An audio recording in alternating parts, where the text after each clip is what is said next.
halkaasi ay ku dhex martay jabhadii hogaaminayay Korneyl Care oo isagu hore uga goostay ciidamada qaranka Somaliland. ciidamada qaranka ee ku sugan degmadaasi Dararweyne ayaa ka difaacay deegaankaasi. israsaasayn kadib waxaa goobtaasi ka baxay jabhadii hogaaminayay Korneyl Care oo hore uga goostay ciidamada qaranka isla markaasina ka soo kicitimay maamul goboleedka Soomaaliyeed ee Puntland gaar ahaan gobolka Kakar ee Qardho. taliyaha qaybta taliga saddexaad ee ciidamada qaranka Somaliland ee gobolkaasi Sanaaga gaashaanle sare Faysal Cabdi Bootaan iyo waliba saraakiil sare oo ka tirsan ciidankaasi oo goobtaasi ku sugnaa ayaa ka warbixiyay israsaasaynta halkaasi ku dhex martay jabhadda iyo waliba ciidamada qaranka ee halkaasi ku sugnaa. waxaan joognaa degmada Dararweyne oo gobolka Sanaag ammaankeedu waa sugan yahay. wax dhibaato oo ka dhacayna ma jiraan. ogaa meelaha hadii wax ka soo tuurtoorayna waa laga hortagay. tani qaybta oo isla kormeer noogu yimi oo ciidamada ku marayna wala joogaa. tani hawlihiisana waa dhamaystay kormeernimo. deegaanku waa ammaan, cid ka qaxday cid ka dhaawacantay ma jirto. xoogaa tuurtuura laga soo dhacay dacado meelaha laga yimi Puntland. adugana waan ka hortagnay lagana hadhi ma diilaaga kale waa laga geliya. ciddii nabadda Soomaaliya caqabad ku ana waa laga hortagay. ciidamada ku soo dhuuman intii oo yar soo qaadatay oo meelaha wax ka soo damdabsiisay oo wax kaga xidhmeen iyada wax sheegan. ammaanka degmada iyo gobolku waa sugan yahay. waxaan ku sugannahay degmada Dararweyne oo ka tirsan gobolka Sanaag. degmada Dararweyne waxaan cadeynaynaa mid uu sheegaynaa been abuur laga sameynayo.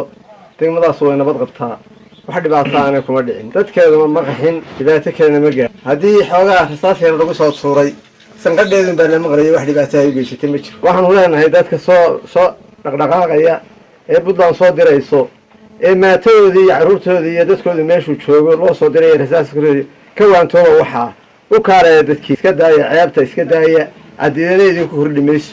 anigu ah sartaal tirsan ciidanka qaranka qaybta saddexaad madaxa xasaasta qaybta Saciid Axmed Sharasharo. waxaan cadeynayaa waxa weeye waxa jira hantaartii baraha bulshada waxa jira wax laga xishoodo ayaa mar baad oranaysaa inaad dad ma dido war wax dad jira Dararweyne ma jira baan la dilin cid baan wax la yeelin cid baan la qaxin.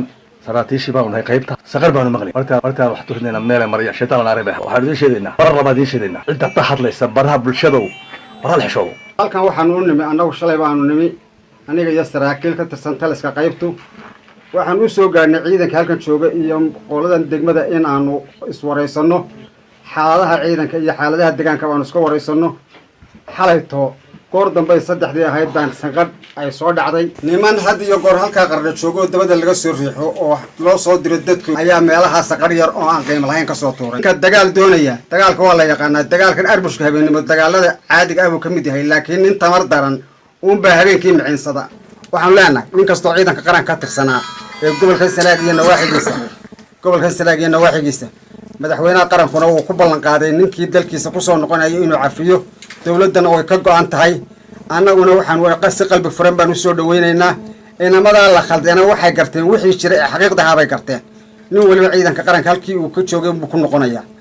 ninka hadeer xalayta inamada soo abaabulay ee Qardho ka soo biyeystay ee halkan intuu Dararweyne yimi wax soo tuurtuuray ee aan u kala aaba yeelin inuu xaafadihii shicibka ku riday, inuu iskuuladii wax ku riday, inuu ciidankii qaranka wax ku riday, aan u kala aaba yeelin rasaasta soo furay ee rasaastii uu soo furay looga jawaabay ee hadeer Qardho maraya yaanu fashilaadiisa ku qarinin. fashilaada gudihiisa yaanu ku qarinin. Dararweyne soo arbushay kasta oo nabadgelyada wax yeeshana tallaabo adag baa laga qaadaya. Axmed Maxamed Cilmi, Hon Cable TV.